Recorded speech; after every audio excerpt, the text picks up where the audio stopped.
नमस्कार दोस्तों, story book 12 में आप सभी का स्वागत है। दोस्तों, आशा करती हूँ रोज की तरह आज की कहानी भी बहुत पसंद आएगी। सुनीता की आंखों से नींद कुछ दूर थी। आज ही क्या, उसे सोए कई दिन हो गए थे।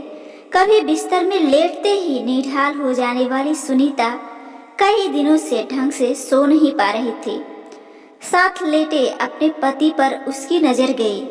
आंख मूंदे लेटे थे वह भी, लेकिन सुनीता को पता था सोए वह भी नहीं है, सिर्फ सोने का स्वांग कर रहे हैं। ऐसा ना था कि उसमें कोई कमी थी, लेकिन कई दिनों से घर का जो माहौल था ना, उसमें कोई भी सो कैसे सकता है। सुनीता ने कभी सोची भी ना थी कि जिंदगी में उसे एक दिन भी देखने पड़ेंगे। उन्हीं दिनों को याद करते हुए सुनीता आज अतीत के गलियारों में खो सी गई। उसकी शादी को आज 15 साल हो चुके थे, लेकिन कभी भी वह अपने सास ससुर के मन में वह स्थान ना बना पाई थी जो घर की एक बहू का होना चाहिए था। ऐसा ना था कि उसमें कोई कमी थी। देखने में वह सुंदर, सरल, मितभाषी और आस पड़ोस के लेकर रिश्तेदारों में सबकी चहेती भी थी, लेकिन सिर्फ अपने सास ससुर को छोड़कर उसे शुरुआती साल में तो खुद समझ नहीं आता था कि उनकी इतनी सेवा पाने के बाद कहाँ उसमें कमी रह गई जो वह उनके दिलों में जगह ना बना पाई। कई बार तो वह बहुत उदास हो जाती थी, लेकिन अपने पति का प्यार व सहयोग और साथ ही अपने मम्मी पापा की सलाह कि बेटा अभी तो वहाँ नई नई है, जल्दी ही तू उनका दिल भी जीत लेगी। और सुनीता ने सबका दिल जीतने के आस में 15 वर्ष यूं ही घुट घुट कर बिता दिया। घर में उसकी सास उसे बहू कम काम वाली ज्यादा समझती थी। वह कितना भी साफ सफाई से काम कर ले, लेकिन उसकी सास को उसमें मीन मेख निकालना ही रहता है। जहाँ सभी लोग उसके बनाए हुए खाने की तारीफ करते ना थकते, वहाँ भी सास को उसका खाना हमेशा बेस्वाद ही लगा। और ससुर जी तो वही राग लाते जो सास जी कहती, अरे तीता है तो तीता है, मीठा है तो मीठा है। लेकिन जैसे ही सुनीता गर्भवती हुई, उसकी सास का स्वभाव बिल्कुल बदल गया। वह उसके प्रति थोड़ी नरम सी हो गई थी। अब सुनीता थोड़ा खुश थी कि चलो देर से ही सही, लेकिन उसके धैर्य का फल उसे मिल रहा है। लेकिन उसे नहीं मालूम था कि यह उसकी सिर्फ और सिर्फ गलत फहमी थी।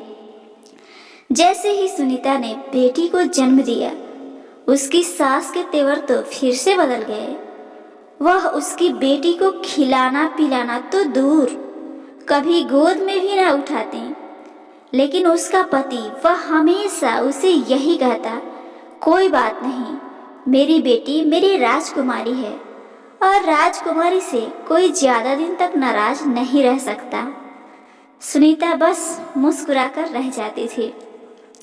उसे पता था कि कुछ भी बदलने वाला नहीं है। सुनीता का एक ही देवर था जिसने अपनी पसंद से शादी की।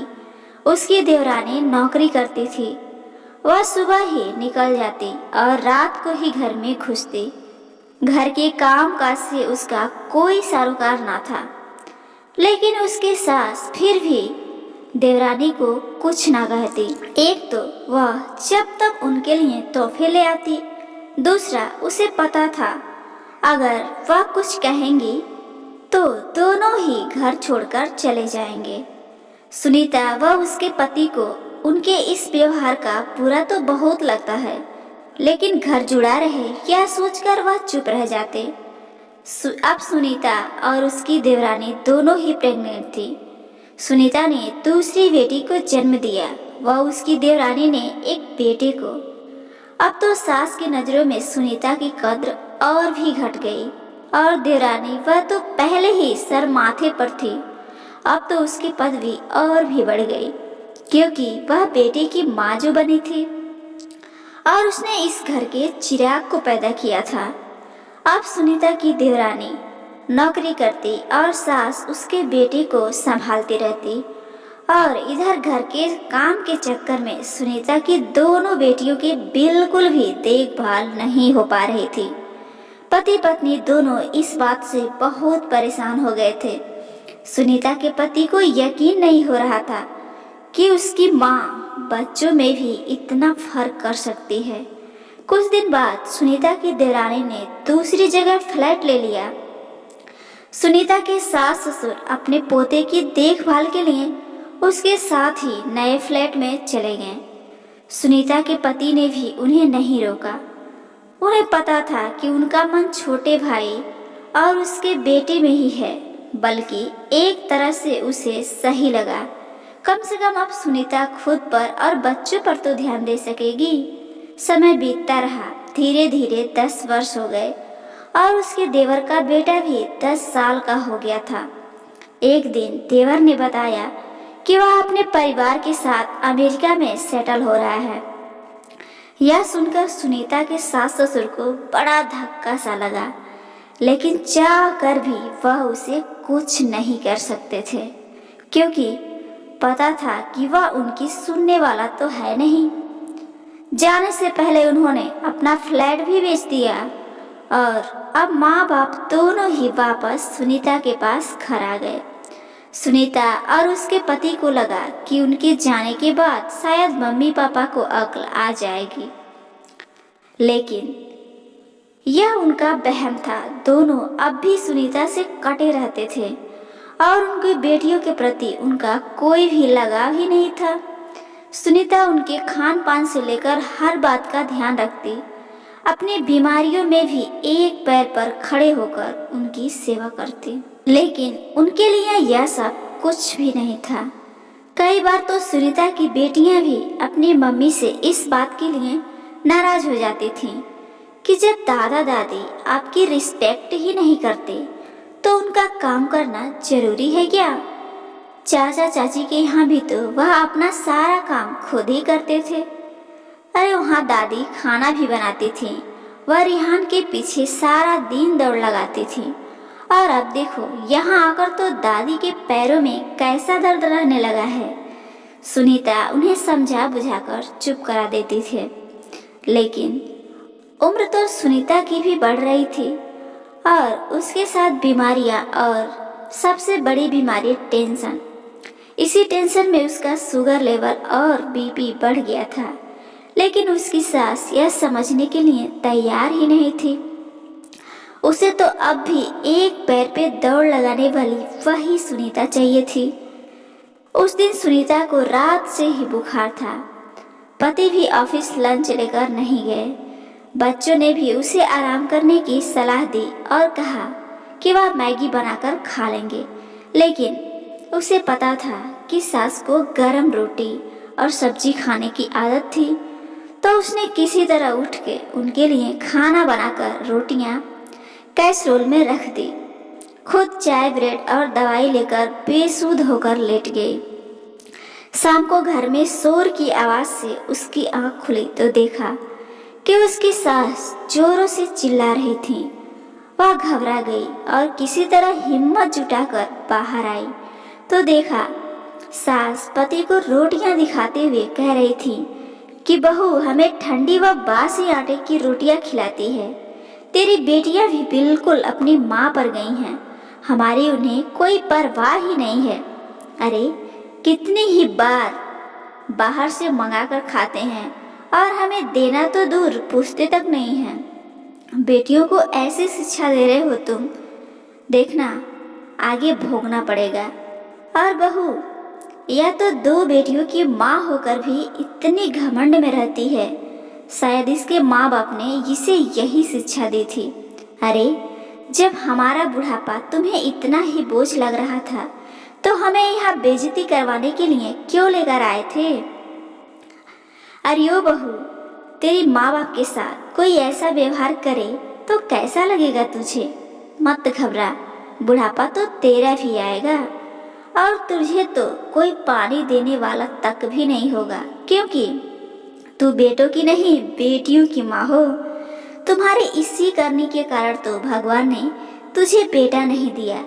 अपनी सास के मुंह से ऐसी जहरीली बातें सुनकर सुनीता को यकीन नहीं हुआ कि वह उसके और उसकी बेटियों के बारे में इतनी घटिया सोच रखती है। यकीन तो उसके पति को भी नहीं हो रहा था।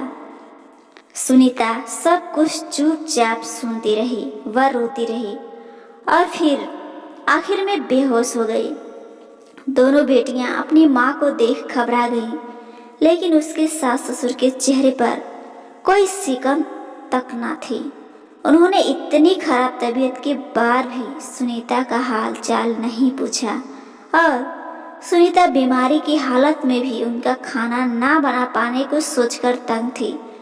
दोनों ने बस एक रट लगा रखी थी कि वह यह घर छोड़कर चले जाएंगे। सुनीता का पति और सुनीता यह सोचकर परेशान थे कि लोग क्या कहेंगे। छोटा बेटा तो विदेश था, लेकिन तुम तो यहाँ थे, फिर भी माँ बाप की सेवा नहीं हुई। सुनीता के माँ बाप का भी यही कहना था कि बुढ़ापे में उनकी सेवा तुझे ही करनी है, वह बड़े हैं ना, उनकी बातें कड़वी दवाई समझकर पी जाओ। लेकिन कब तक, वह तो सदा से ही विष का प्याला पीती आई थी। अपने लिए तो सुन भी लेती, लेकिन बेटियों के लिए भी सुने। अपने दादा दादी की ऐसी सोच उसके बच्चों को कहीं उसकी तरह पंगु ना बना दे। लेकिन सुनीता यह भी नहीं चाहती थी कि बुढ़ापे में उन्हें अकेला छोड़े। यही सब सोचते सोचते ना जाने कब उसकी आंख लग गई। सुबह बेटी ने ही उसे उठाया और बोली, मम्मी पापा आपको बाहर बुला रहे हैं। इतनी सुबह क्या बात हो गई? उसका मन आशंकाओं में घिर गया। फिर वह कुछ सोचते हुए बाहर आई तो देखा वहीं सास ससुर भी बैठे थे। उसके पति ने उसे बैठने का इशारा किया और फिर अपने मम्मी पापा की तरफ देखते हुए बोला, पापा मैंने बहुत सोचा और आखिर में मैं इस नतीजे पर पहुंचा हूँ कि आप दोनों नहीं, हम सब यह घर छोड़कर जाएंगे। यह घर आपका है। हम तो आपका बुढ़ापे में सहारा ना बन सके, लेकिन शायद यह घर आपको सहारा दे। और मम्मी, मैंने आज तक सुनीता की तरफदारी में कुछ नहीं कहा। शायद नौबत इसीलिए यहाँ तक आई। अगर मैं छोटे भाई की तरह शुरू में ही अपनी बीवी का पक्ष लेता तो उसे और मेरी बेटियों को बेवजह इतनी बातें ना सुनने को मिलती। मम्मी, इसने कभी आपको पलटकर जवाब तक नहीं दिया, फिर भी आपने इससे इतने सालों में 2 शब्द प्यार के नहीं बोले होंगे। अरे इसे तो छोड़ो, यह तो दूसरे घर की थी, मगर आपकी पोतियाँ, वह तो आपका खून है।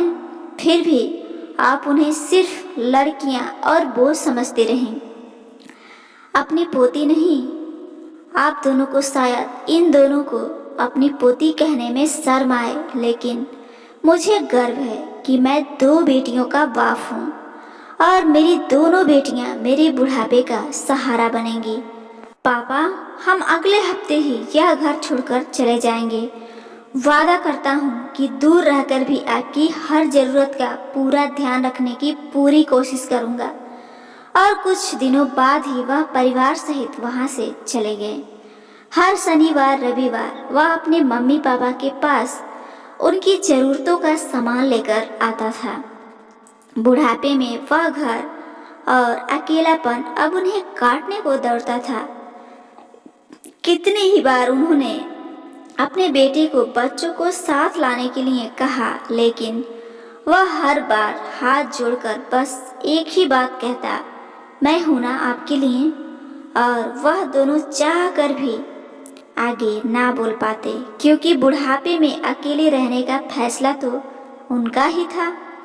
दोस्तों, जरूरी नहीं है कि बेटा बहू ही गलत हो या उनके बुरे व्यवहार के कारण बड़े बुजुर्गों को बुढ़ापा अकेले काटना पड़े। कई बार हमारे बड़े बुजुर्गों का व्यवहार ही बुढ़ापे में उनके अकेलेपन का कारण बनता है। दोस्तों, आप बताइए, क्या बेटियों की माँ को सर उठाकर नहीं चलना चाहिए? और हाँ, बेटी हो या बेटा, किसको आप ज़्यादा पसंद करते हैं, कमेंट बॉक्स में बताएं। और ये भी बताएं आज की कहानी आपको कैसी लगी। और ऐसी ही कहानियाँ रोजाना सुनने के लिए इस चैनल स्टोरी बुक 12 को एक बार जरूर सब्सक्राइब करें। आपको अपना कीमती समय देने के लिए बहुत बहुत धन्यवाद।